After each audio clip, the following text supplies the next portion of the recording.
we are gathered together today on a sad but proud occasion. Michael Wentworth was born here among us. He grew up among us. As a boy, we loved him. As a man, we respected him. And so we are met today to do honor to the memory of Michael Wentworth. The memory of a good man. Memory of Michael. Memory of Michael. Memory of Michael. Memory of Michael. Memory of Michael. Till death us do part.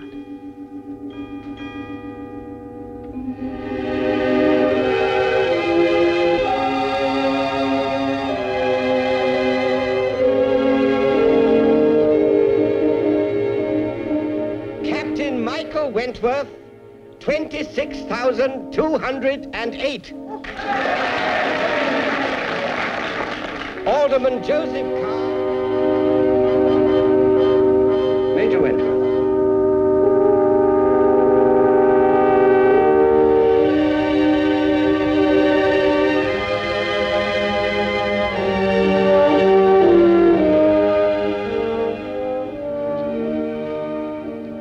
You'll ruin your eyes if we don't stop reading and come to bed.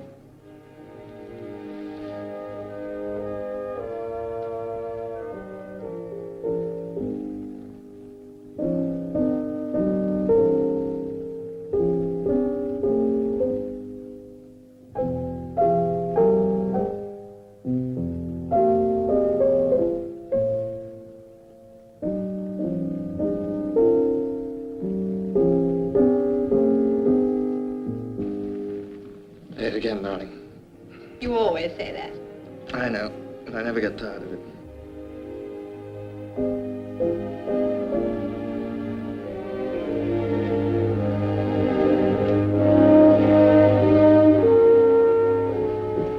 Come back safe.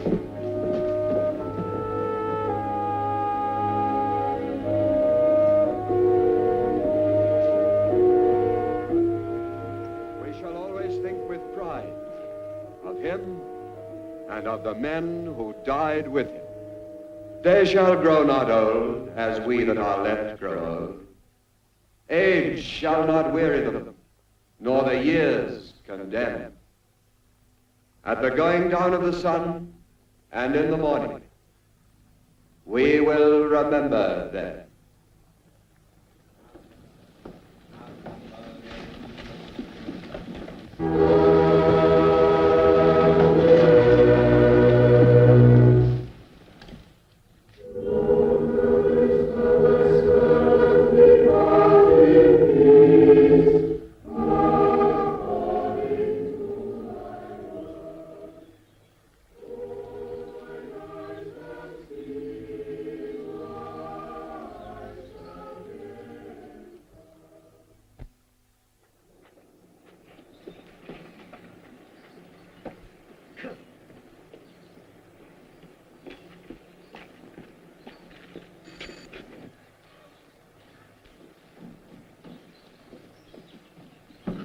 Morning, Nanny. Morning, Tom. Well, they still come, don't they? Yes, they still come. A sad loss, that's what it is, a sad loss. Men like the Colonel don't grow on bushes every day, and that's a fact. No. Well, there you are. That's the lot. Do you know what I say? No? Nothing will ever be the same again after this war, that's what I say. You mark my words, nothing will ever be the same again, and that's a fact. Yes, I think perhaps you're right.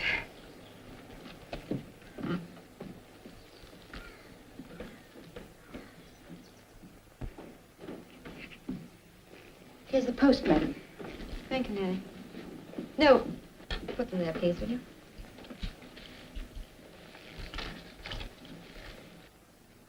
Wouldn't you like me to move some of those things? You can't work comfortably like that. No, thank you, Nanny. It wouldn't take a minute. No, I don't want anything moved, thank you. There. Oh, about the Colonel's clothes and things. Effie and I are doing out the room today. If you would like me to pack them away. No, I told you. I don't want anything altered or moved. I want everything left exactly as it was when he was here.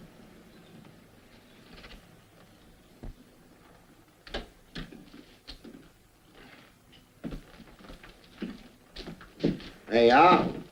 They ought to make your hair curl. Don't want my hair to curl, thank you. I like it the way it is. Some folk can get to like anything. No need to be saucy. How is she? Taking it hard, Nanny says. Some do and some don't. Now, my old dad, he's been quite bobbity since Ma died. Said he feels a new man. You ought to be ashamed. Oh, I don't know. When you've lived with anyone 62 years, you're ready for a change. Besides, you didn't know Ma. Good morning, Mr. Ames. Morning. Did you get to asking her about planting the vegetables? She's in no condition to be worried about vegetables. You'd better do as you think best. Taking it hard, eh? Yes. Some do and some don't. You should see my dad, chirpy as a cricket. You won't see him crying. I don't see her crying either. That's the trouble. I really wish she would.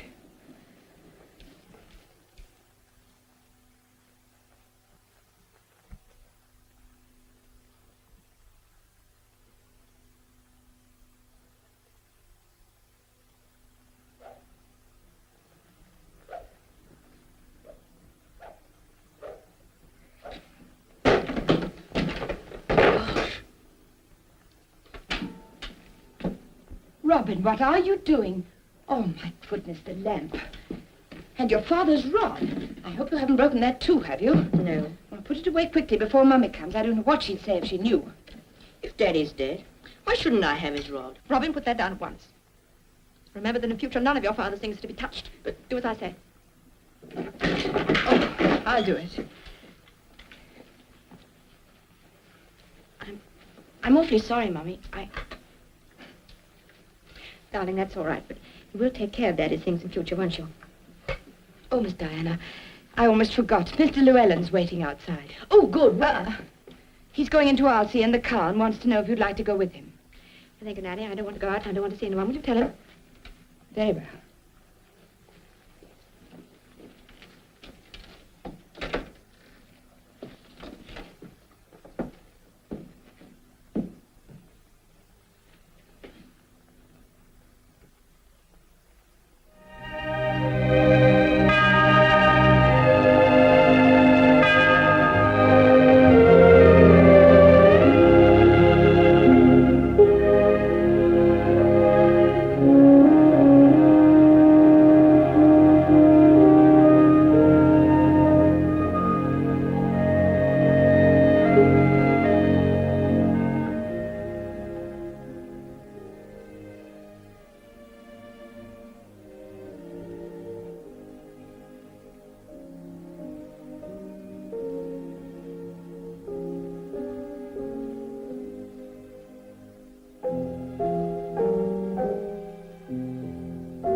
Never get tired of it, do you?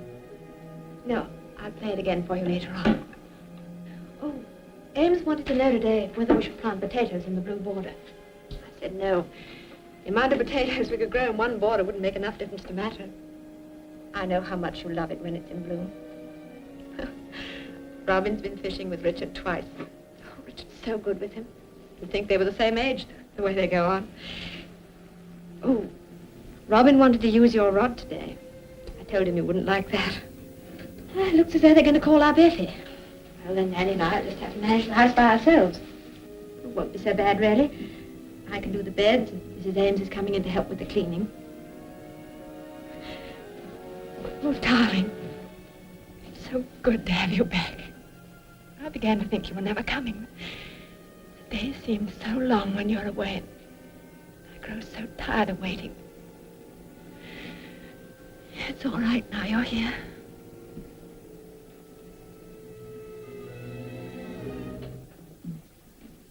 Nanny, what do you want?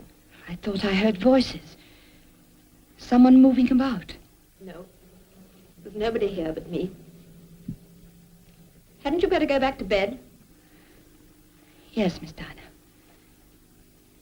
And won't you come up too? It's the use. I can't sleep. But you must rest. I can't rest, I tell you. Oh, you'll sleep all right if you take one of your tablets. I'll get you one. No. Why, Miss Dinah, the bottle is empty. I know. But there were 7 or 8 in it on Monday. I happened to notice. What of it? What? Nothing. Then go back to bed, Nanny, and leave me alone. Won't you please let Leave me me alone, I tell you. Leave me alone! That's just what I mustn't do. You know you've got to take hold of yourself or you'll be ill.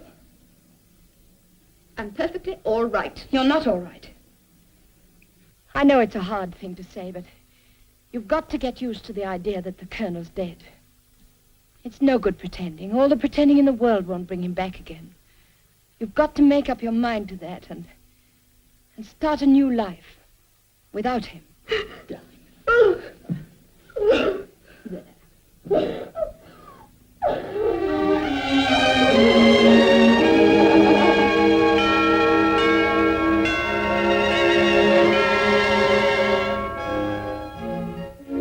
Thank you. Goodbye, Nan. Bye, Robin.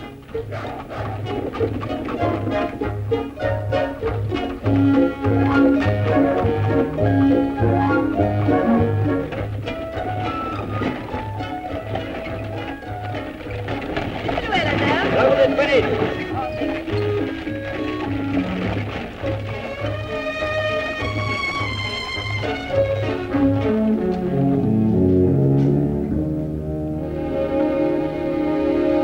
Mr. Llewellyn. Hello, Nanny. Mr. Llewellyn, I had to come. You're the only one I can talk to. Is it Mrs. Wentworth? Yes, I'm frightened. Frightened? She's going to have a breakdown, or worse if something doesn't happen soon. She doesn't eat, she doesn't sleep. She goes on as though he were still alive. Mr. Llewellyn, she even talks to him. Have you heard a doctor? Yes, he just told her to rest and relax. You know how doctors are. Then what? She's got to have something to do. If she had a job, something that took up all her time, occupied her mind, then she'd be all right. But, Nanny, that's all very well. What sort of a job? I know you'll say I'm crazy, but I saw a bit in the paper the other day about an MP who was killed. And they elected his wife in his place. But Diana doesn't know the first thing about politics. And she'd be in the same boat as half the other MPs. Besides, most people still don't like the idea of women in Parliament. That's only because they're frightened that the women will get on and do things they're afraid to do themselves. Uh-huh. Where do I come in? You've got to see that she's nominated. Well, how on earth do I do that? Sir Ernest Foster, he's the one to go to. Nanny, I can't go charging up to town just to see Sir Ernest. I'm in the middle of the harvest. The harvest can do without you for one day. Mrs. Wentworth can't. Mr. Llewellyn, I know Diana Wentworth pretty well. She's a very old friend of mine. She's a very charming person, but I'm sure she'll forgive me for saying she knows precious little about politics. How many people do? Except, of course, experts like yourself. True, true. Still, if she got into Parliament, she'd have to make some sort of appearance of knowing. Well, that's all right. Diana's got her head screwed on the right way. In any case, you and the whips tell her exactly what to do, don't you? Yes, yes. Still, we've got to get her in, you know. She'll be easy enough, surely. Widow of an MP who died fighting for his country, sponsored by Sir Ernest Foster himself. Very impressive. Mm-hmm. Well, there may be something in it. I'll think it over and let you know. But Mrs. Wentworth knows nothing about politics, nothing at all. Mr. Atherton, you here at North Arlesey may rest assured that we at Central Office didn't agree to support this candidature without due consideration. Mm-hmm. Mrs. Wentworth, if I may say so, has her head screwed on the right way. She'll learn very quickly, and we shall always be there to teach her anything she doesn't know. And you can depend upon her being a safe party member, just what we want at the moment. But what if she's opposed? She won't be. But even if she were, you've a very good line to take. Widow of an MP who died fighting for his country and so on. Yes, but a lot of people in these parts don't like the idea of women in Parliament. Oh, come, come, don't tell me anyone's afraid she'll start vamping the Prime Minister. But, Ernest, that's impossible. I know nothing about politics, nothing at all. That's exactly Oh, come now, I don't think that could be quite true, can it? After all, no one could have lived with Michael and worked with him so closely year after year without knowing something about politics. Maybe. That's an excuse for trying to take over his job. Besides, as I put it to the committee, you've got your head screwed on the right way. What you didn't know, you'd soon pick up. You'd find the whips and the party organization very helpful. That's not possible. I couldn't even fight the election. Sir Ernest thinks you won't have to. He thinks you'll go in unopposed. Precisely. No, I couldn't do it. Diana, why ever not? Michael wouldn't like it.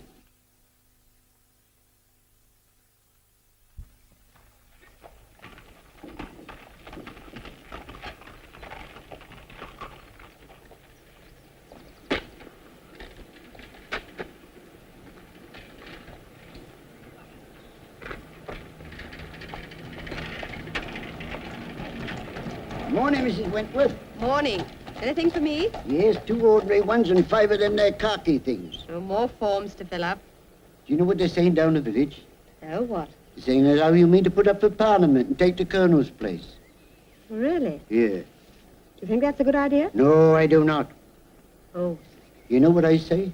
no? Once they let women go gadding around running the country, nothing will ever be the same again. That's what I say.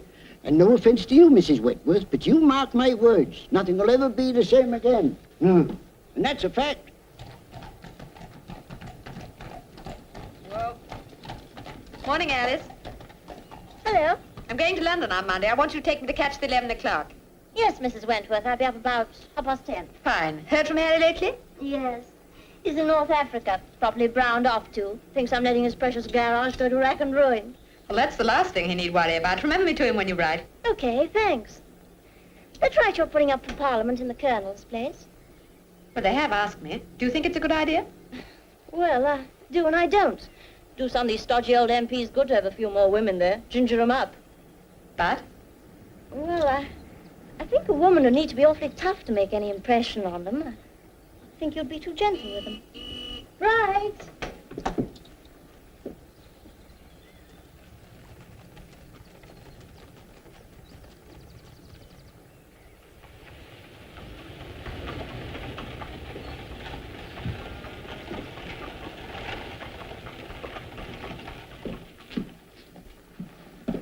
Good afternoon. You wanted to see me? Well, we really came to see Colonel Wentworth. I'm afraid that isn't possible. Yes, we didn't know. They only told us when we got here. You see, we've been evacuated. We've come all the way from Sanford specially to see him. Oh, I'm so sorry. Is there anything I can do to help? Well, I hardly know. You see, it's about our small holding. We came to ask his advice about it because he was our MP. Oh, yes, I see. Please sit down, will you? He did see us once before. He was always willing to help anybody in trouble. I don't know what we shall do now. There now. Well, we mustn't worry you with our troubles. Well, won't you tell me all about it? Perhaps I can help. No, Ernest, I've definitely made up my mind. No doubts at all. All right, goodbye. Nanny, I've got some news for you. Really, Miss Diana? I'm going to stand for Parliament in the Colonel's place. No. Well, you do surprise me, and no mistake.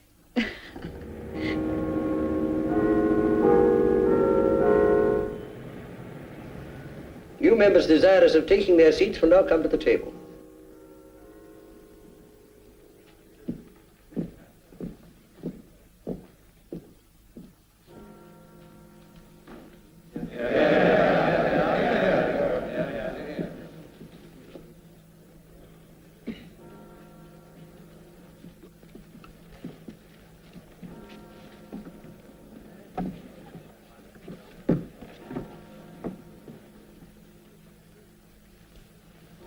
I, Diana Wentworth, do swear that I will be faithful and bear true allegiance to His Majesty King George, his heirs and successors, according to law. So help me God.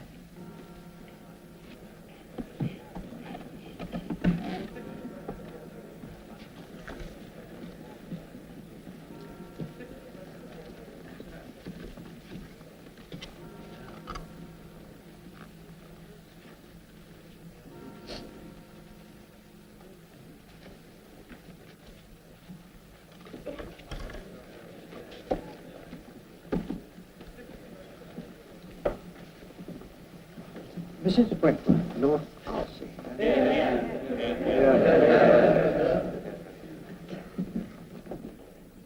The clerk will now proceed to read the orders of the day.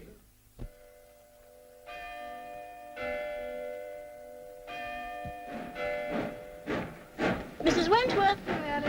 Mrs. Wentworth's bag in the car, Max? Mrs. Wentworth? Thank you.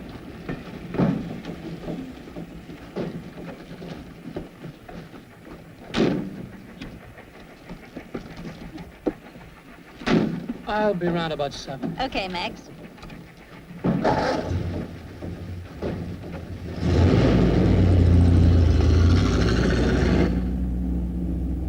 I know what you're thinking. I wasn't thinking anything, Alice.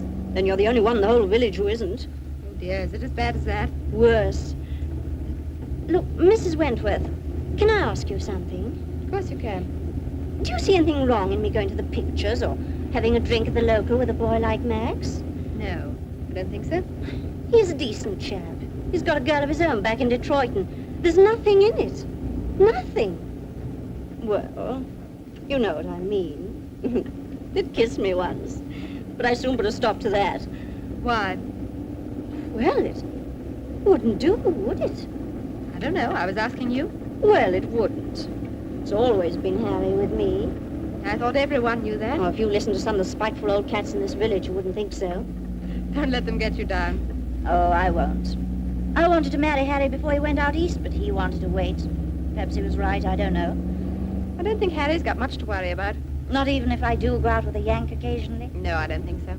It isn't that I feel different about Harry at all. It's just that well, you work all day, and 3 nights a week I'm on duty at the warden's post. The others I just do the books and go to bed. And every now and then I get to thinking, if I don't get out for 5 minutes and talk to someone, I shall go mad. No girlfriends? Oh, yes. But it's not the same thing. Every now and then a woman gets so that the sight of another woman makes her sick. She's got to have a man to talk to. Besides, if Harry can't trust me, I don't want to marry him anyway. Don't worry, Harry's no fool. Oh, I wouldn't be so sure. Most men are, especially when they're away from home.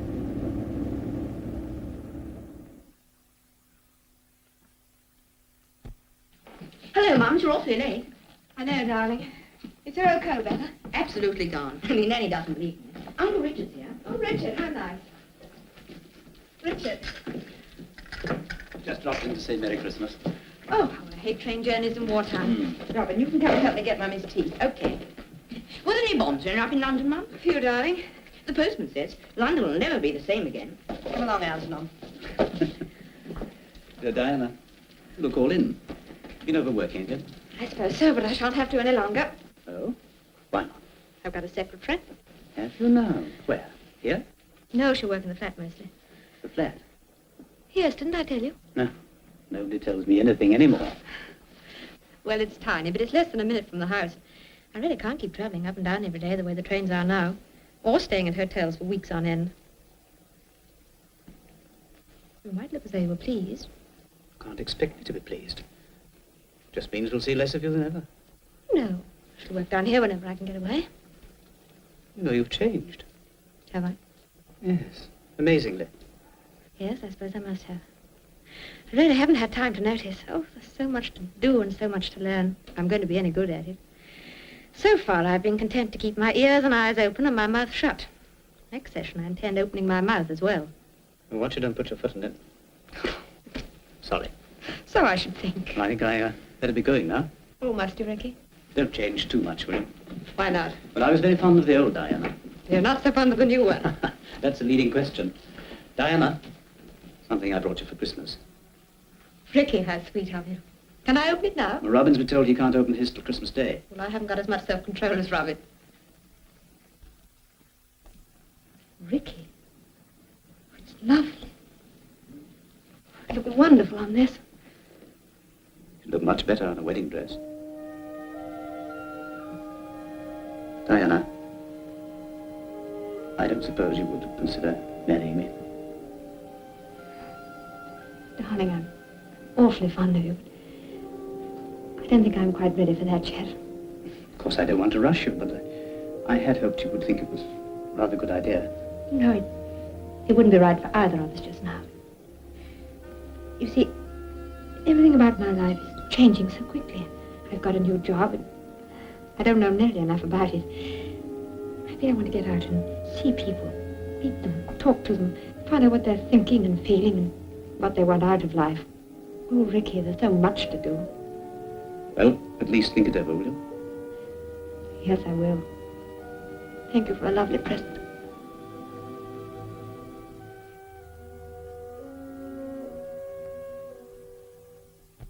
By the time I got there and back.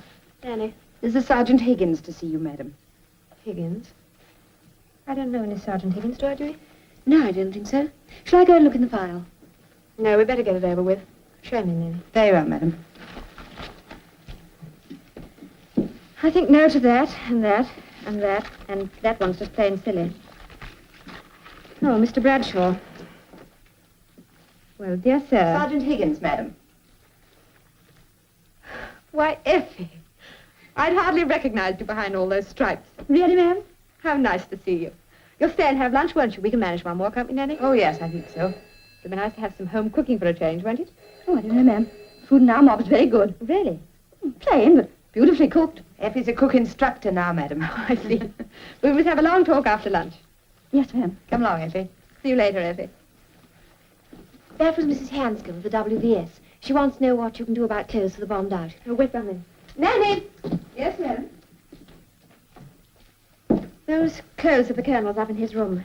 When you have a moment, I want them all turned out. I'm sending them to the WVS. Everything, madam? Yes, there's no point to keeping them. I'll do it directly the sergeant's gone. Now, where were we?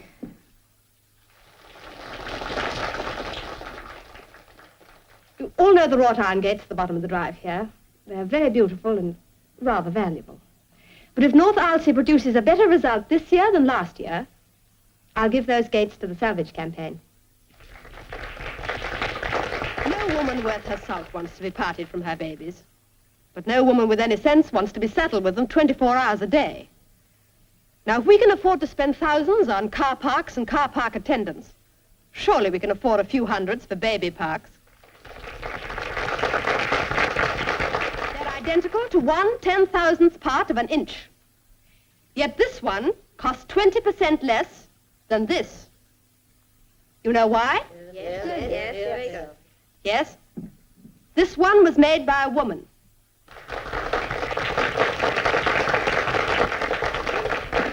This business of standing in queues all day has got to stop. It's unhealthy, undignified, and it's unnecessary. If the men had to stand in the queues instead of the women, they'd soon find a way of preventing it. And if the men can do it, we can do it.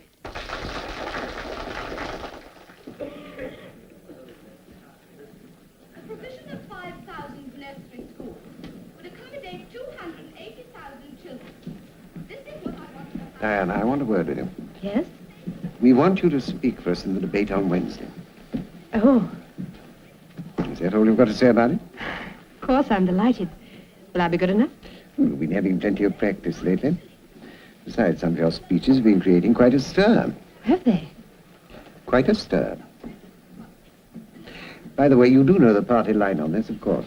I think so. Well, just so there shall be no mistake, they're only notes. You needn't use a word of them if you don't want to. They do make our point of view pretty clear. Well, good luck to your maiden speech. Thank you. You follow old Sir Cosmo, and that should make him very ready to hear you. May I interrupt? Because I think this is rather persons in politics, and husbands and wives with no children in politics.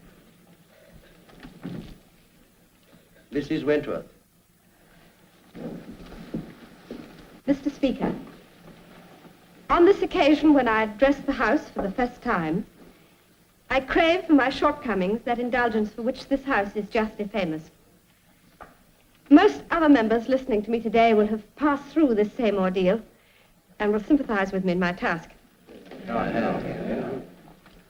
The government, in its wisdom, has placed before this House a bill which I think we can safely say, which I think we can all agree is comprehensive. That was the beginning of the speech I had intended to make today. I suddenly find I can't go on with it. Go on. I can't tell you why, except that I have a feeling that Mrs. Smith ought to be making this speech instead of me. You see, Mrs. Smith is the person who is vitally concerned with this bill. Few of us know her nearly well enough, and some of us scarcely at all. But if she is the one this bill is intended to help, it's up to us to find out whether it does measure up to her needs or not. I'd like to tell you what I know about her. Mrs. Smith isn't very interested in statistics because there are no statistics for human emotions or decency or ideals. In fact, if she were here, she'd probably just tell you quite simply that she's married and has 2 children. When the war started, her husband was called up. He's fighting now in the jungle in Burma. Her 2 children aren't with her either. When the Blitz started, they were evacuated to the country, so she's quite alone now. She doesn't like that very much. Then the government wanted her to work in an aircraft factory, so she got on with the job. She's working a 12-hour shift at the moment. She doesn't like it, but she's been told it's necessary, so she does it. When she came off her shift last night, she went home and did her housework, and when she'd done her housework, she put on her tin hat and went off for a night's fire watching. The previous night, a bomb blew in her windows, shook down her ceilings, and killed 4 of her neighbors. She was on time at the factory next morning. She writes to her husband every other day, and on alternate days, she writes to the children. Oh, and I forgot. In between while, she stands in queues for fish or oranges or traipses round the shops trying to find a pair of shoes for the children.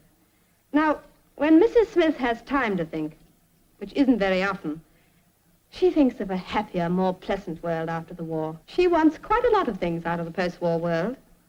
A decent home to live in, and in time for the day when Mr. Smith and her babies come back to join her, not 10 years later, mind you, but when they come back. She wants the best education in the world for her children, especially if she's not so sure they've been learning all they should while they've been evacuated. She wants a little money saved against her husband's return. And as long as she's doing a man's work, she doesn't see why she shouldn't have a man's pay packet at the end of the week. And that's not all. Mrs. Smith has earned the right to all these things and a great deal more. She's going to want an equal say in the government of this country. And what does Mr. Smith say about that? Order! Speech! On this occasion, he's prepared to let his wife have the last word.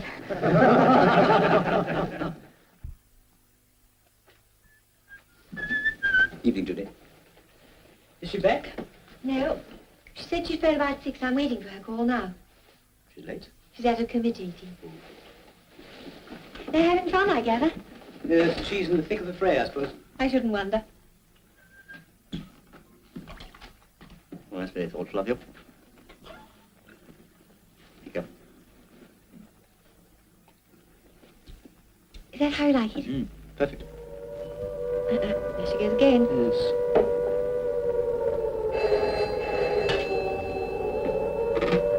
Hello? Yes.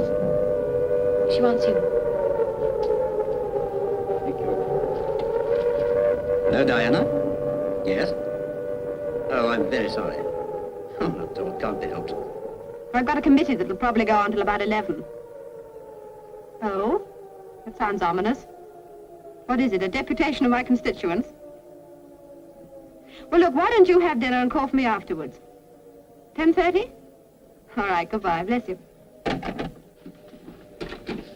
Well, it seems the committee is sitting, so I'm stood up. Yes, committees always come first. Do I detect a note of bitterness? Certainly not. I'm just sorry your evening's been spoiled. That's all right. Soon get over it. Are you going now? Yes. I just finished. Well, you can see me safely off the premises.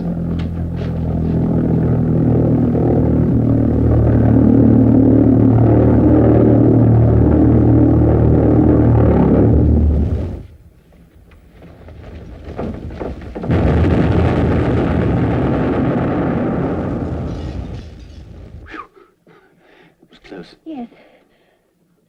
Oh, I suppose I ought to be used to them by now, but I always panic and grab the first thing that comes to hand. I know, Diana. I came to hand. So am I. That's all that happens. Yes. That's all that happens.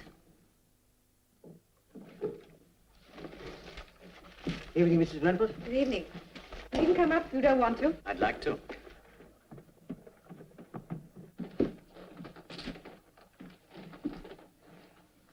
I get you a drink? No, thank you. Mind if I have one? Help yourself. Thank you.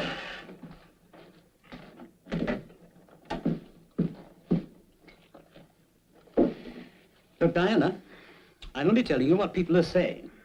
Just just thought you'd like to know. Whether you do anything about it at all is entirely your own affair. But don't blame me because I repeat it. But you do agree with them, don't you? Now, that's not fair. I didn't say so. But you do think they're right. Not necessarily. That's just hedging. That is not hedging. Just none of my business what you do. I'm glad you realize that. Oh, don't worry. You've made it abundantly clear. Good night, Richard. Good night.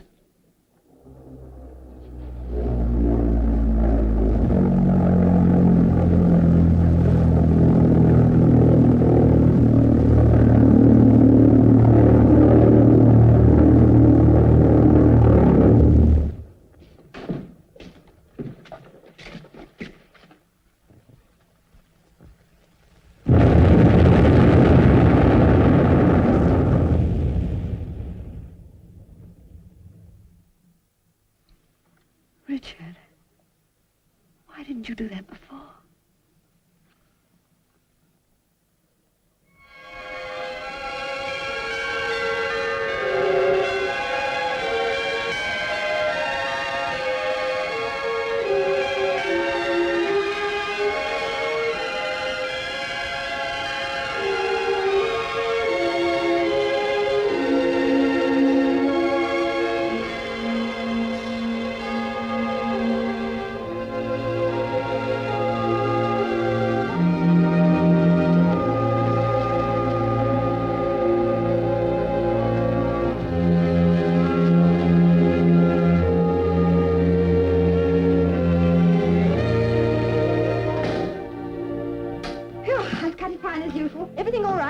Yes, I think so. Oh, I must get my breath. We better have a drink. Might as well finish the bottle. Next month's ration will be in by the time you get back. I need one. Well, let's have it.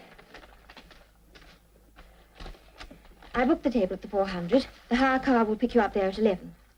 Thank you. Your dress has come. It's in the bedroom. Nanny has unpacked it. Mr. Llewellyn's sending your flowers. I happened to find out, so I didn't order you any.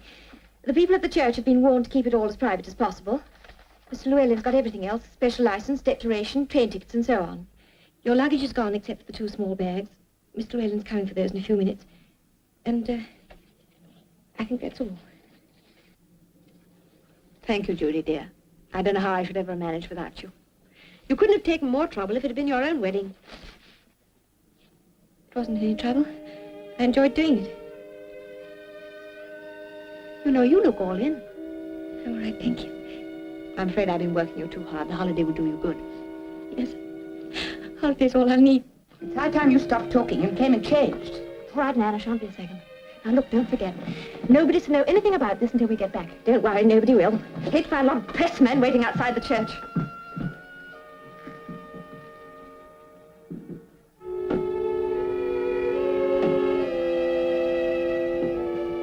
It'll seem funny to be wearing an evening dress again. We did a lot of things in peacetime we think funny now. Is that the new ring? Mm-hmm. Like it? It's lovely. Nan, you do think I'm doing the right thing, don't you? Of course. It'll be good for Robin, too. Yes, he needs someone with a firm hand. It isn't as though Richard were trying to take Michael's place. This is something quite different. Don't worry, dear. He wouldn't have wanted you to be alone all your life. Bless you, Nan. It made me feel much better somehow. I hope you'll be very, very happy. You deserve to be.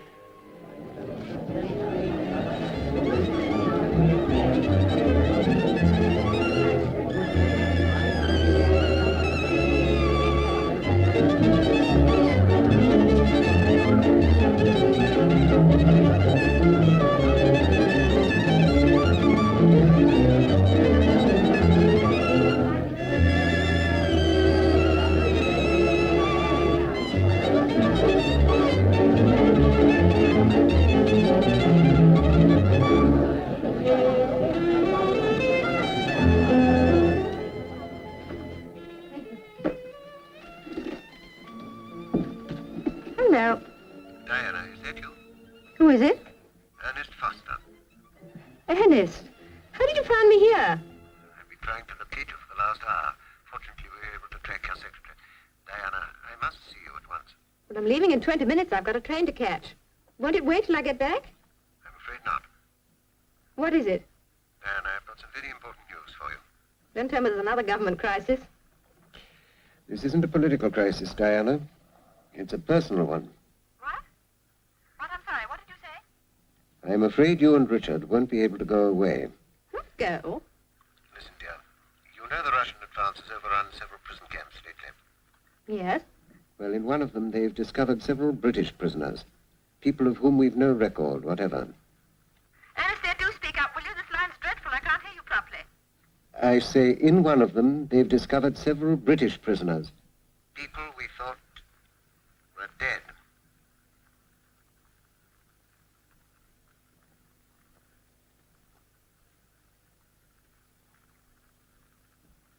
You mean? Yes, dear. Michael's one of them. I had a word with the department before I left. It seems the doctors wanted him to stay in hospital for a week or two, but Michael wouldn't have it. Insisted on coming to London. Ernest, there's nothing very much... Oh, nothing serious. Just complete exhaustion, malnutrition, nothing else. Nothing that rest and peace and quiet won't cure. But they say you ought to take it easy. You oughtn't to be worried by anything for a bit. It's all right. He won't be worried by anything.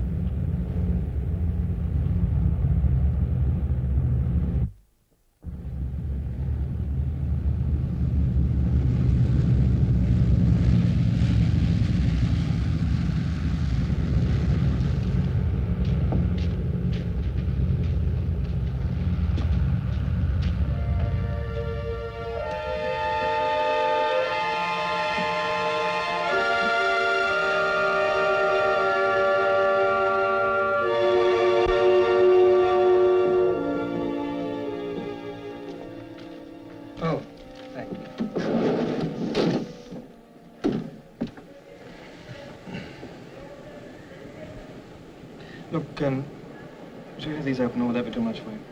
No.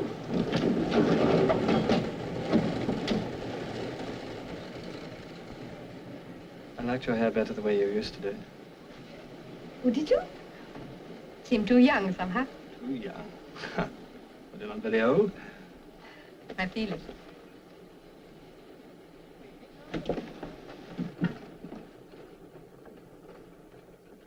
Never mind. Looks very nice the way it is.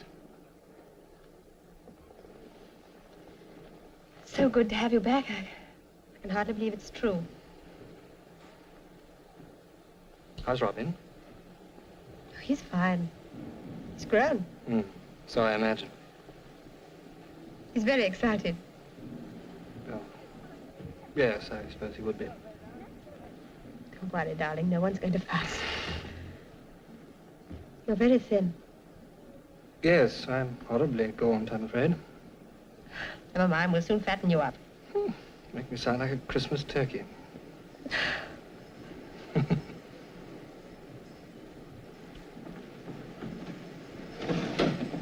There's only another minute to go. The train gets in at 4 o'clock and the taxi's going to meet us at the station. Good.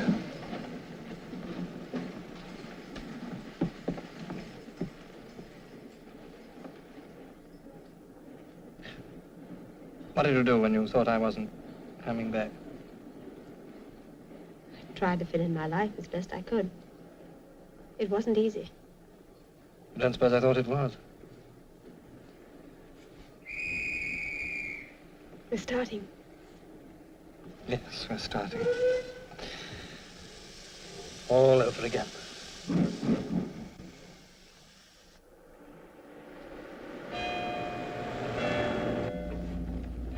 What's happened to Harry? Well, he was called up ages ago. Alice has been running the garage for him. Where is he? Italy. He's just been wounded. Alice? I didn't know that. I am so sorry. Is it anything bad? It's his legs, I think. I don't know any more than that. Do you want me to make some inquiries? Oh, if it wouldn't be too much trouble, but he'll write to me. I expect.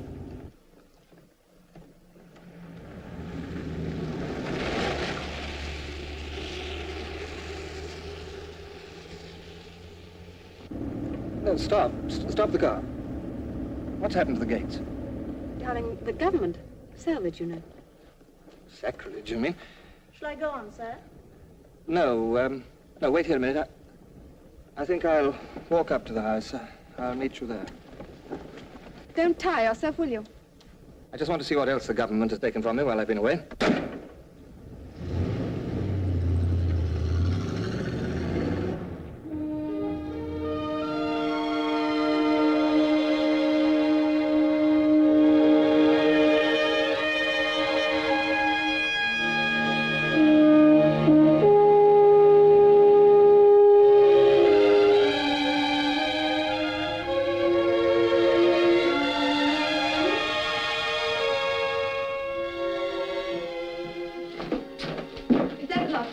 There's just a box of groceries, madam, and another large package. Oh, they're both in the kitchen. Through that one. Very good,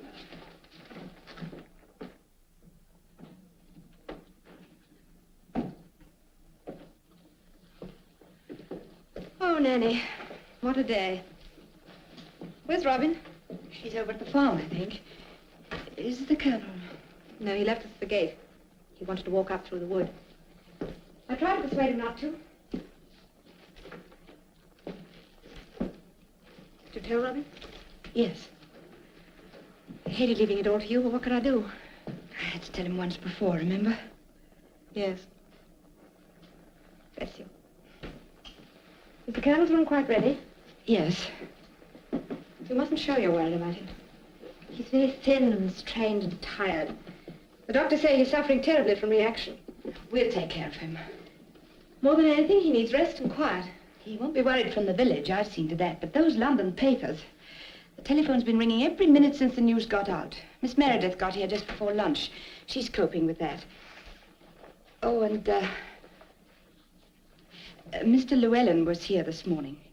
He said if there was anything you wanted him for, anything special, he'd come over at once. But he wouldn't be coming otherwise. Thank you, Nanny. He didn't leave a note. No. Is this the one for the kitchen, madam? Oh, yes, Venning. Oh. Nanny, this is Venning, the Colonel's new servant. He joined us today. Good afternoon. Afternoon. That'll help a lot. I've got Mrs. Ames coming over every morning, and she's promised to come for an hour in the evening to help with the washing up. I don't suppose she will. Oh, I dare say Venning will help with the washing up, won't you, Venning? Oh, anything to oblige you, lady, madam.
Where's the old cabinet gone?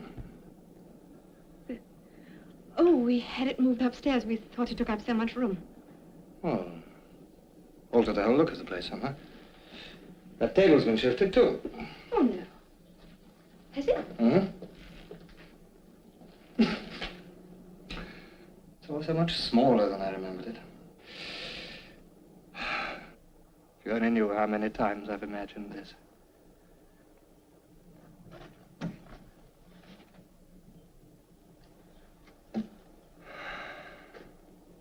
Well, that hasn't changed, anyway.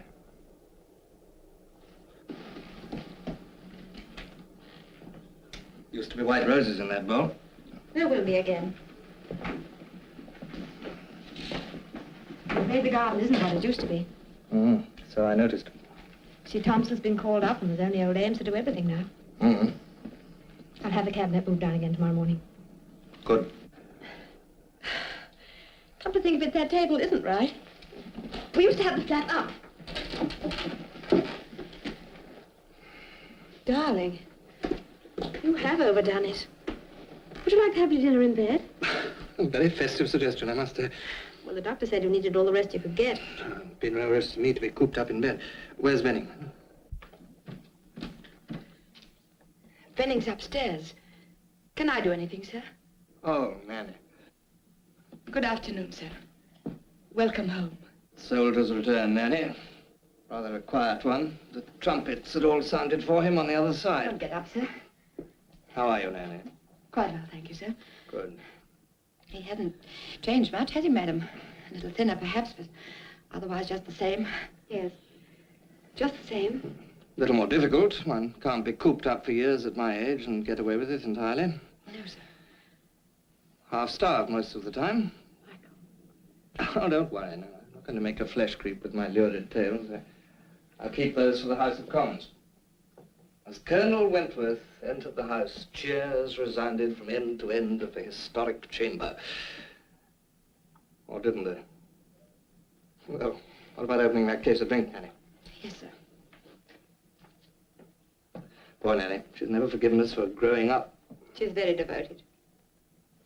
Fidelity is always touchy. Come and sit down.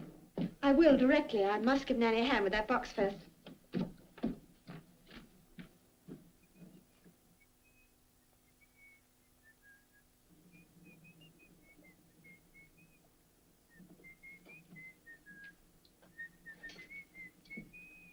What are you doing with my rod? I didn't know you were back. I never heard the car. Never mind about the rod. Let's have a look at you. I hope you're quite well. That's very considerate of you. I might be worse. And what of you?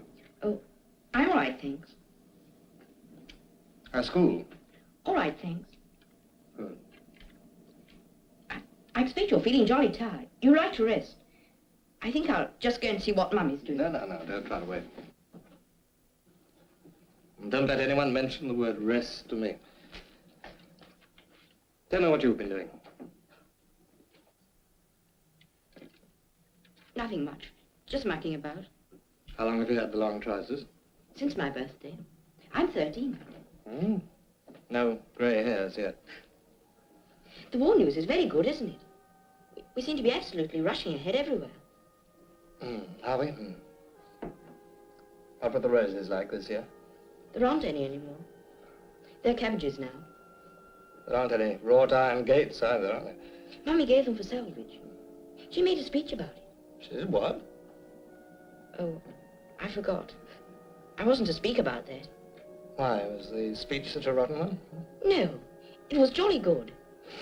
You were astounding. Does she often make speeches? Yes. No, I don't really know. What's the mystery? Nothing. I expect you saw an awful lot of chaps killed where you've been, didn't you?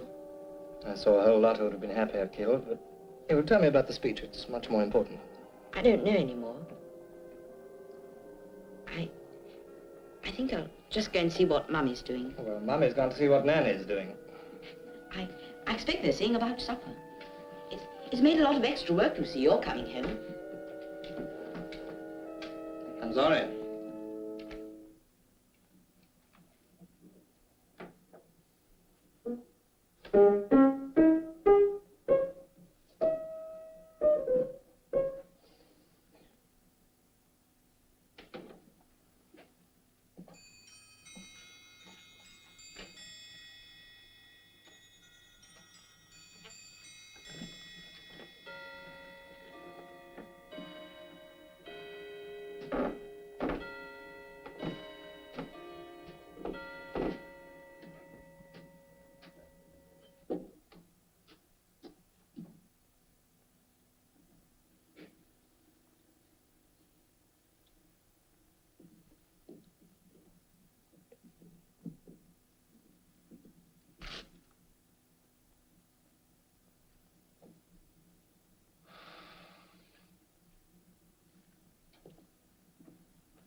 Oh, Benning, did you come across an old brown velvet jacket? No, sir. In the cupboard? No, sir, there's nothing in the cupboard.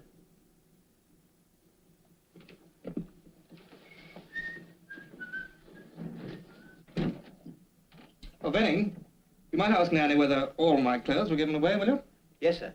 Oh, Michael. I'm afraid they were. And Lazarus came forth from the tomb. Darling, I know you'll understand, but you see, when we thought... Excuse me, madam. It would have been rather selfish and sentimental to have kept them. Sentimental? All those people being bombed out and... Oh, it's perfectly all right. Can I have a bath, or has that been taken for salvage, too? Of course you can have a bath. I'll run it for you myself. Hi, Ella.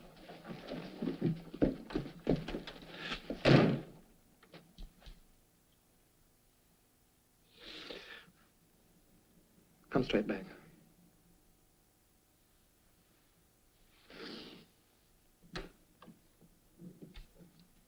She's a peach. Who? Oh, Mrs. Wentworth. I suppose you could call her that, yes. I'll say you could. She's a proper eyeful and no mistake. I'll bet the boys came buzzing around that when they thought the governor was gone for good, eh? If they did, she soon sent them buzzing off again.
No, I'm not.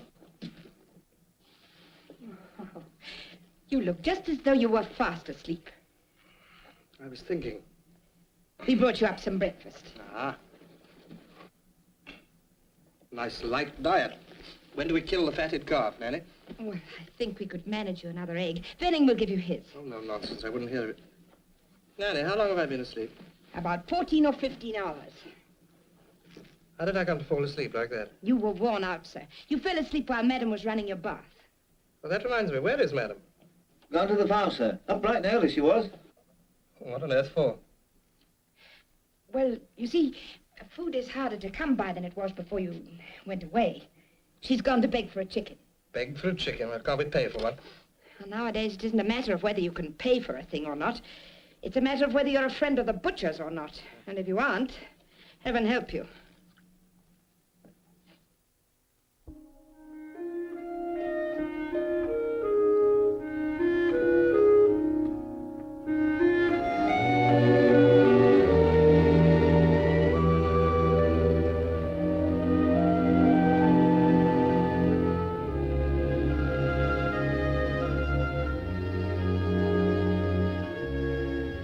I tried to write you a note, but the right words wouldn't come.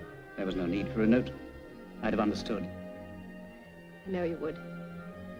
There's no good putting it off. We've got to talk about it eventually and decide what we're going to do. There's only one thing you can do. You must stay with him.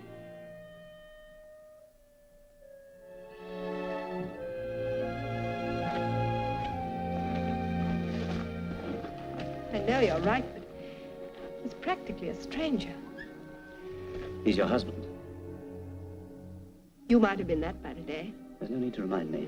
Oh, darling, I didn't mean it like that. Look, let's be logical about this. He is my husband. He's tired and ill, and having such a time of it trying to adjust himself to his surroundings. We've all got to do that. Yes, but he's so lost. He's like a child who's had a long illness. Suddenly started to get better to find that the world has grown up while he's been away. So you're going to mother him? That's right. What about you? I don't know, Richard. I just don't know. Diana, you know I'll do anything you say. You know I love you. Yes. And him? I'm not sure. At the moment, I just feel sorry for him. That won't be quite enough, you'll find. And I know he needs me desperately. So do I. Oh, darling, I wish I knew what was the right thing to do.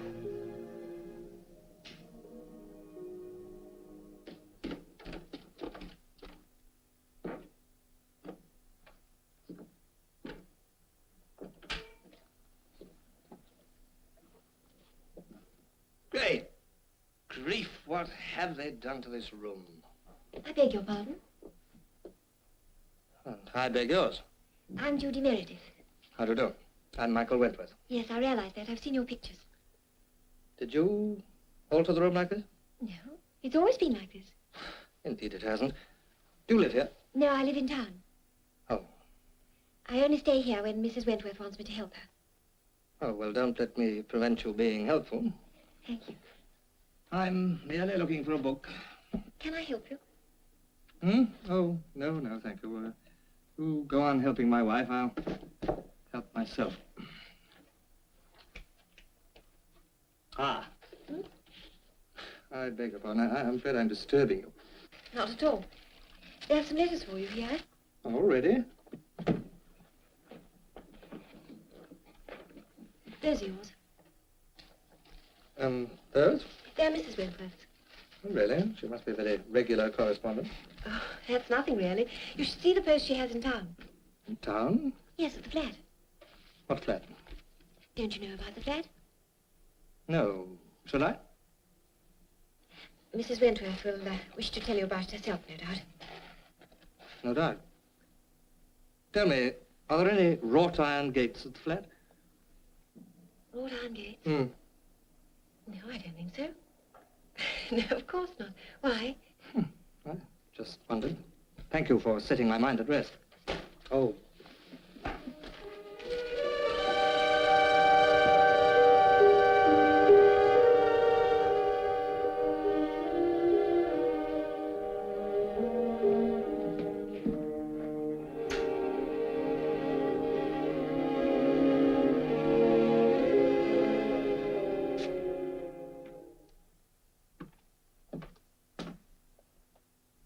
Diana, is this true? Yes, Michael. So that's what Robin meant about your making speeches. Yes. Do you mind? Oh, I don't know yet. How long has it been going on? Well, ever since we thought you were dead. Ernest suggested it. Devil, he did. Is it so funny? Oh, well, I suppose I shall get used to it, but you, of all people, you don't know the least thing about it. I'm sure this sounds very silly and conceited, but I have worked very hard, and I do know quite a lot about it now. Uh-huh. What was your majority? I was unopposed. Why was that? I don't know, no one else put up. Oh, sob stuff, I suppose. Widow's weeds and all that, huh? Yes, perhaps. My husband gave his life for his country. To those of you who hold his memory dear, I would say this. Elect me in his place. I've always wanted to know what it felt like to be an MP. It wasn't at all like that. I'm sure it wasn't. I'm sorry. Come and talk to me. I'm lonely. You see, I woke up and you weren't there. I was frightened. You must be there. Always. Don't worry. I will always be there.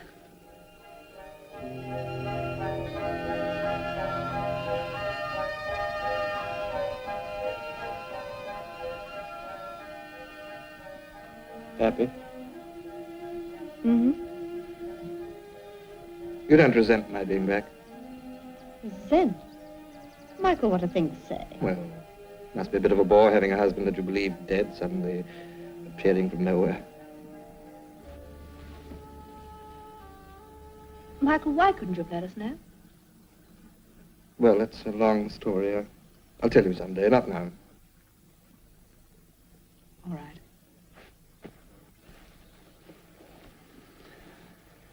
You know what I'd like? No. I'd like everything to be just as it was before the war, as if the war had never happened. I'd like to watch a cricket match on the village green and walk back home to tea through the woods. The postman says things will never be the same again. He's very mournful.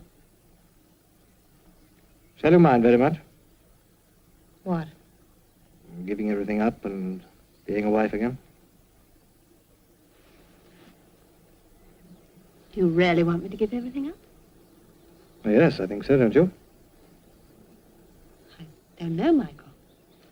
Why do you want me to give everything up? Because I want you back again. But you've got me. You'll still have me, whether I work or not. I mean, I'll see you for 5 minutes as you flipped from meeting to meeting. Oh, it isn't as bad as that. But it is. I don't want a wife who's forever making speeches and being Madam Chairman on committees. I want the wife I left behind. I'm not the only one either.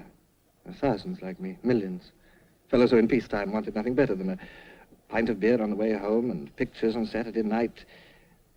They're coming back soon, you know. They want to come back to the life they knew and the woman they loved, not something different. But, darling, things are different. I've got a job now, an important job. The job happens to be mine. Michael, you mean you want it back again? Yes. Please.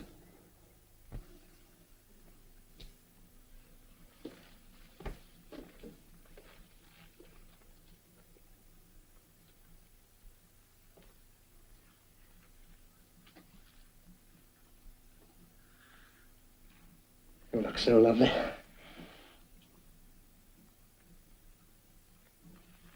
All right, don't worry. Don't want to be a nuisance. Michael, darling, I'm so sorry. There's nothing to be sorry about. You must just give me time to get used to your being here. Am I as much of a stranger as all that? No, of course. Yes, I think you are. It isn't easy to put the clock back 4 years. You think I don't realize that? It isn't easy for me either. Of course not. We're both in the same boat. Are we rowing in the same direction? Michael, it isn't that I don't love you. Isn't it? No. It's all the years between. The years between. Huh. They've got a lot to answer for, haven't they?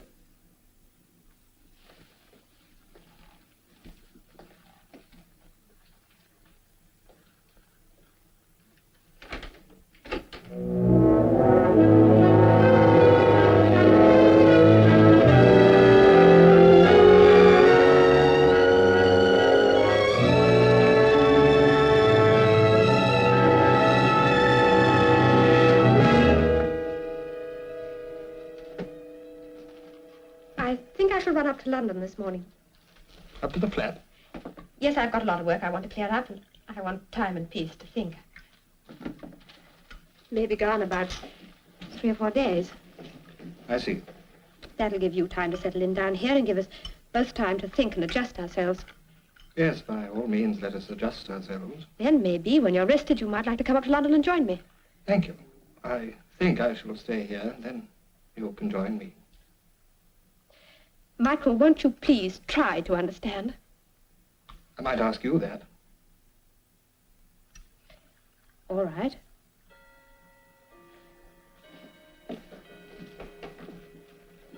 I'll give you a ring this afternoon. Thank you.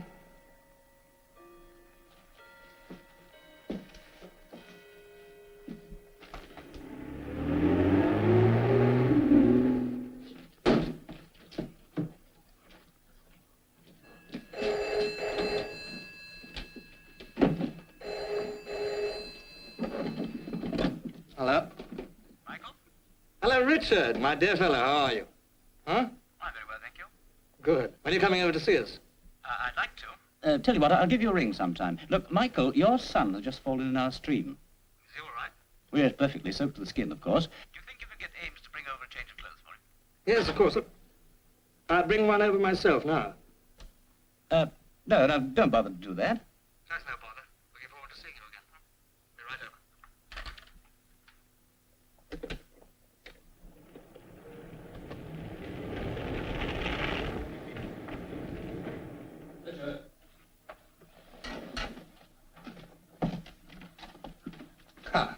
sir. Hello, Michael. The clothes. Thank you. Doris! I'm afraid young Robin's being rather a nuisance. Not at all. He's perfectly all right. Oh, Doris, take these up to Master Robin, will you, please? Yes, sir. Thank you. No, you see, it wasn't very deep. No harm done. He just got soaked to the skin, that's all. He seems to be mad about fishing. Well, I'm afraid that's entirely my fault. I encouraged him. Richard, Diana told me... She did? Yes, about you helping her with business matters, money and all that kind of thing. And, well, I'm very grateful. Oh, nothing at all. The least I could do. After all, I've been safe and snug here all the time you've been out there. You need to have an inferiority complex about it just because your game leg kept you here. Oh, you've done a grand job. Nothing compared with what you've been through. Michael, why didn't you let anyone know you were in that prison camp? Because I was there under a false name. If the Germans had known who I really was, well, I don't suppose I should be here now. Why? I had some information they wanted rather badly. Surely, Michael, after 5 years. I wasn't in the prison camp more than half that time. What? And what on earth were you doing? I was working underground. Underground? Mm-hmm. They sent me out to organize the resistance movement. They wanted someone who knew the countries and languages. It was rather fun while it lasted. And the beauty of it was that Jerry never did discover who was at the back of it. Surely somebody must have known. No, only intelligence. They worked the whole thing out, even arranging for my plane to crash. You see, I had to be well and truly disposed of so that nobody could connect anything with me. So I disappeared in an official puff of smoke. You mean it was all planned from the start, before you left here? Intelligence arranged everything. You did it deliberately, knowing that the world would presume you dead. Yes? But surely you could have told Diana. My orders were to tell no one. Not even your wife? Not even my wife. But didn't you sometimes wonder what people at home were thinking? Yes, my worst nightmare was dreaming that I'd come back and found Diana married to someone else. What would you have done if she had? I think I should have wanted to kill myself. Hello, Robin. Hello, Dad. Recovered? Yes, I'm okay. Oh, excuse me. You seem awfully queer without Uncle Richard up at the house. Oh? He was always there before. For what? Before you came home. Yours hasn't been such a bad war, has it, Robin? We had several bombs. One only half a mile away. There's an enormous crater there still. Yes, I wasn't thinking about the bombs. What were you going to do for the holidays if I hadn't come back? Oh, I was going to stay with Dawson for this week and next, while Mum and Uncle Richard were up in Scotland. Scotland? Where are they going in Scotland? I don't know. Some quiet place, Nanny said. I only know they had to be back by the 29th because of a meeting in London. We were all three going up to the flat to have a week there, doing theatres and things, before I went back to school. Seems selfish of me to have spoilt the plan.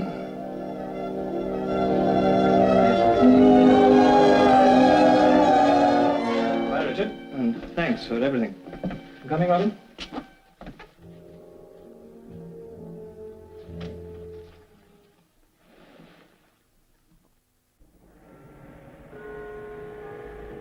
Ernest, I'm perfectly fit. There's no reason I shouldn't go back next week if I want to. Yes, but you know, Michael, it isn't as easy as all that. There's no precedent that I know of. I'll have to go into it. But there's nothing to go into. I'm the elected member of North Alsea. I went to the board at the government's request, and I've come back safe and sound. I want my seat. Well, I'll have to talk to the Speaker about it. You've been presumed dead, you know. Well, I'm not dead. I know. But don't you think... Look here, there'll be a general election in a few months anyway. Why not take it easy? Diana's very popular, very efficient. Let her carry on till then. I don't want to take it easy. I want my job back. Now. What are you going to do when it's all over? Ask my old job back, I expect. What was that? I was a sergeant. No, I mean before the war. That's right, sergeant, commissionaire. Where? The Palladium, Finsbury Park. Hardly seems like a man's job to me. Oh? I'd like to see a woman who could do it.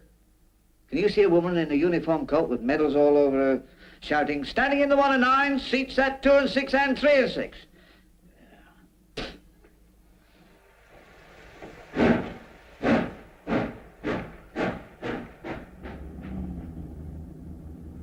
You feeling miserable too? No. Why, you?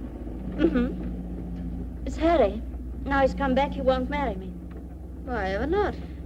Oh, he's terribly shot about, you know. He's lost a leg. Poor Harry. I'm so sorry.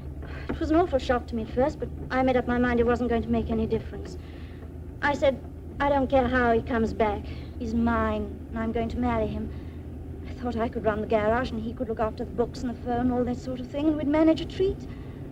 Now he says no. But does he say why? Yes.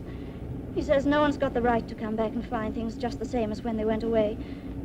He says the man I got engaged to doesn't exist anymore, and he's not going to be beholden to anyone. What does he want to do then? Oh, they're training him as a telephone operator. He says he'll sell the garage to me if I like, or if not, he'll sell it anyway and give me half the proceeds. That's very generous. I don't want half the proceeds. I want Harry. Have you told him that? Yes, but he's so blasted pig-headed. Can't see anyone else's point of view. I wonder if you'd speak to him. I'll try. Oh, thanks a lot. You don't know how important it is to me. You know, it must be nice to be like you, to have your husband home and no troubles. Yes. Hello, Nan. Anyone home? The Colonel's out, and Robin, but Mr. Llewellyn's waiting in the drawing room. Mr. Llewellyn? Yes, he rang up. I told him you'd be home this evening. He's been waiting since 8 o'clock. Thank you, Nan.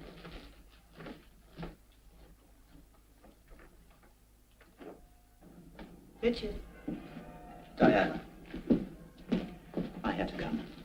We can't go on like this. I know. That's why I came back. Why did you go? I wanted to get away from everybody while I made up my mind what to do. Have you? Yes. It's Michael. No, it's you if you still want me. Oh, darling. I saw Ernest when I was in London. He told me all about Michael and what he'd done. You remember that day he went away? Yes. He knew then that he was going to be reported killed. When he said goodbye to me and I kissed him and said, come back safe. He knew then that a week later I should get a telegram saying he was dead. And he never told me. Perhaps he had orders not to. Perhaps. Doesn't matter anyway. I can forgive him for that. It was a very brave thing to do. But what I can't forgive is his keeping up the secrecy after he'd been captured. He could easily have let me know he was alive 2 years ago. I suppose you were sure of that. Of course, that's what finally decided me. I couldn't come to you before because I was thinking of him. I thought, he's been through hell, and he needs me more than Richard does. I didn't know then that he was perfectly capable of taking care of himself. Now I do know, and I'm ready to come to you whenever you want me.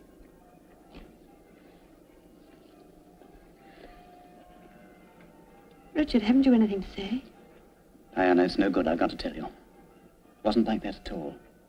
Well, what wasn't? What happened to Michael? He couldn't have told you before he went away because he'd strict orders not to tell anybody. Yes, but after he was captured. Had he let anyone know then, it would have given away the whole show. All the work he'd been doing underground might have cost the lives of dozens of men he'd been working with. Well, he wanted to tell you all right, but he couldn't. How do you know? Michael told me. He told me that his worst nightmare was imagining you marrying again. He said that. Yes. Richard, I'm so muddled. Darling, have you told Michael about us? No. Don't you think you'd better? I suppose so. I don't know. I think you'd better put your cards on the table. Tell him we were going to be married. Tell him everything. I think that's the only way. Oh, Richard. Excuse me.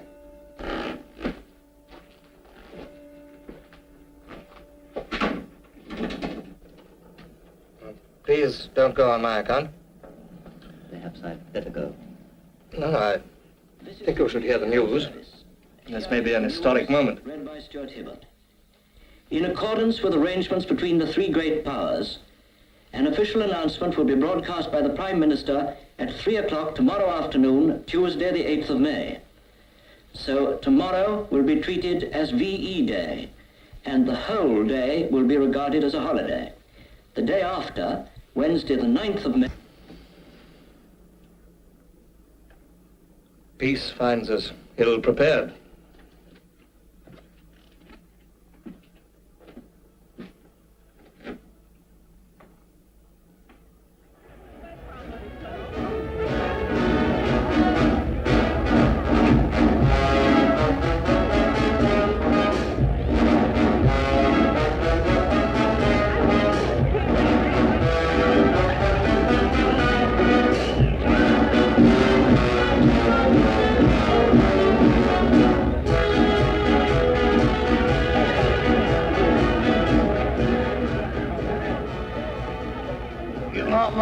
surely this stuff will never be the same again.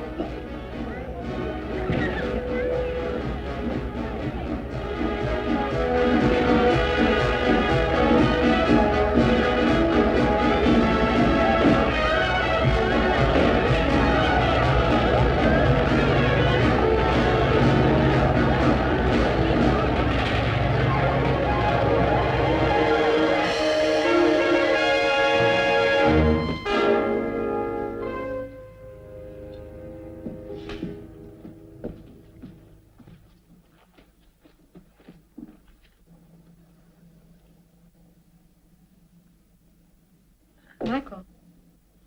Yes. I've just had a letter from Ernest. He tells me you're claiming the seat. That's right. Why did you do that without telling me? Should I tell you everything? To tell me everything? You mean about Richard? I was going to tell you today. He wanted me to. Please don't bother. I'm not really interested. You should be. Why? I'm not the first man who's had his wife stolen from him while he's away at the wars. Huh? It's quite a common thing, they tell me. Michael, you know it isn't like that at all. I agreed to marry Richard when I thought you were dead. Had been dead for 3 years. If you'd come back just 1 week later, he and I would have been man and wife. We've neither of us anything to be ashamed of, and Richard's behaved wonderfully. He's agreed to go away and leave me to come back to you. I don't want anyone's charity.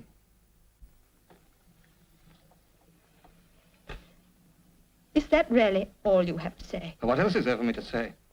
That I don't think you're being fair to a man who's gone through hell for his country.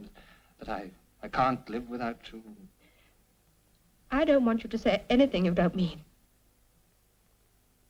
Well then, I've only got this to say. I love you.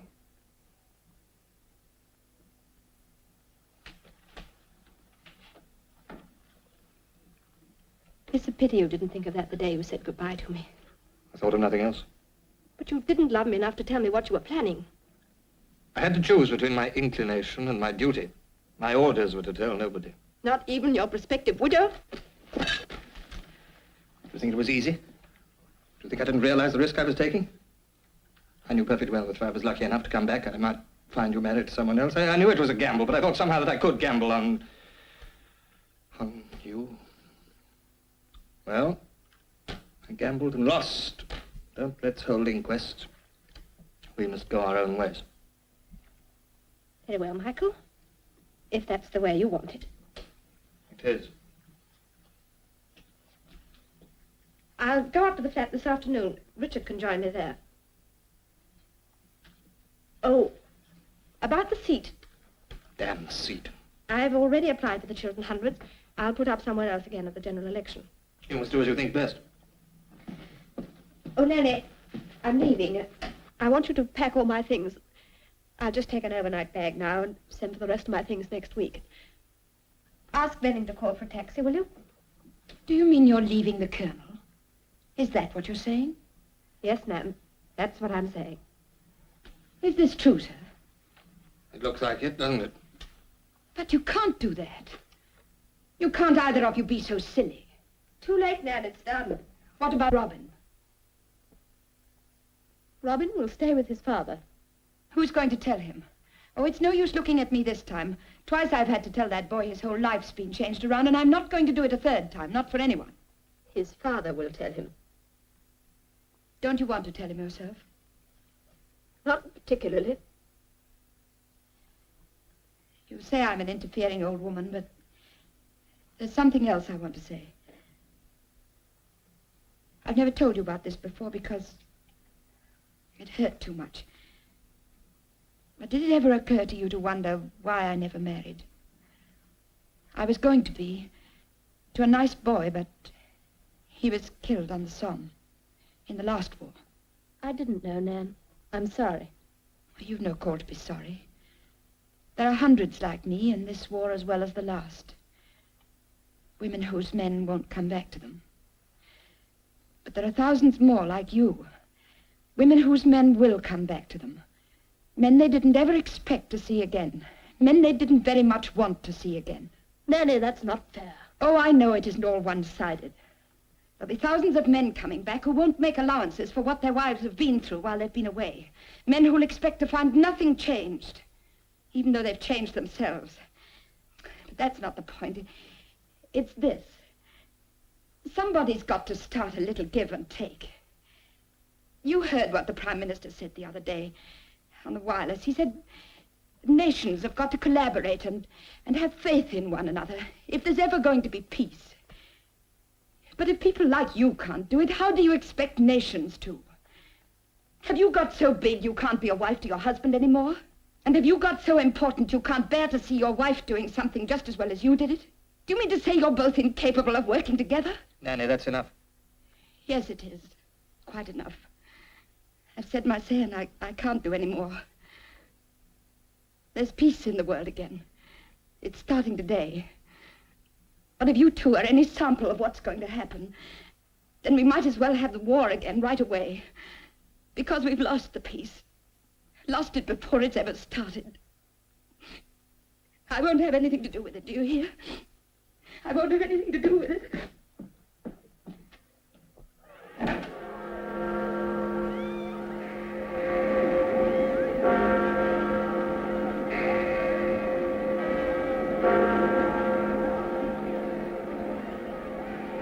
This is London.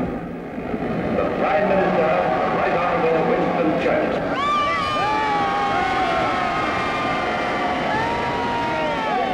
It will end officially at 1 minute after midnight tonight, Tuesday, the 8th of May.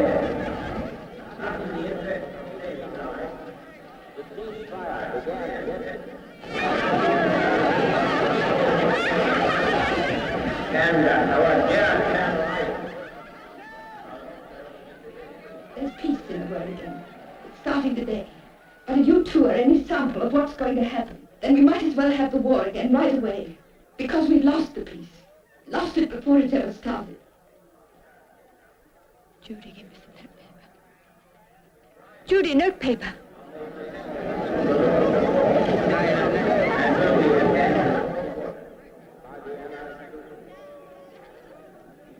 Give this to Richard when he comes.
They look very happy, don't they?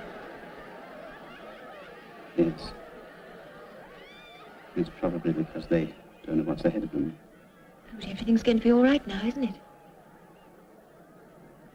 You really think so, don't you? Yes, I do. Don't you? I wonder.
It'll ruin your eyes if you don't stop reading and come to bed.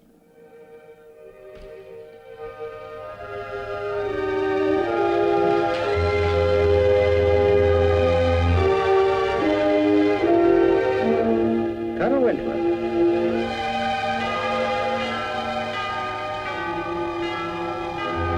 The right honourable members, interested in